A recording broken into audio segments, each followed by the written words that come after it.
乡亲啊，继续来看台湾第一款通过紧急使用授权的喙瘾快筛试剂开始卖咯。不过，医师提醒大家，这种的喙瘾快筛剂较无遐尔准，建议有症状的民众上好爱做2解。另外，医师嘛来建议，台湾的疫情将会为北部拖落中南部，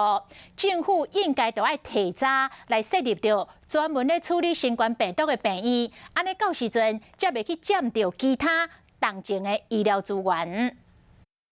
搁是排甲落长的队伍，免拄片仔的喙瘾快筛试剂，大家拢想要试看卖。不过专家也是提醒，用喙瘾快筛可能要加做一摆。单纯吐比较深部的口水出来，所以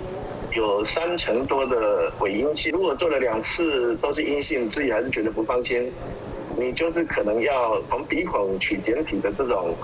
快筛，真的很怀疑，就要去做 PCR 了。反正 PCR 也是上准的，不过来看前线医护人员。名字、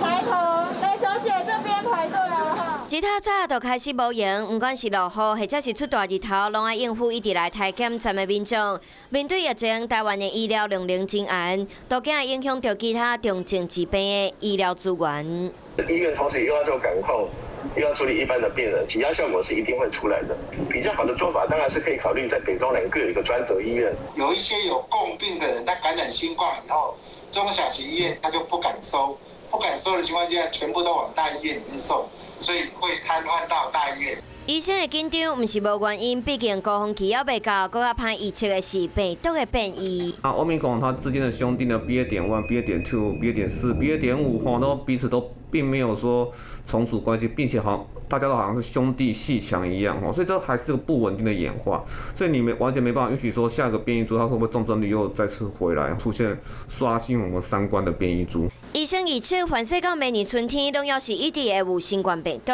看起来要是要做好长期的准备，调整医疗资源。若无到时阵抗疫也未完成，医护人员拢早就先忝死。华视新闻看起来，赶快订阅我们的华视新闻 YouTube 频道，欢迎按赞、订阅、开启小铃铛，最新最及时的资讯要提供给你。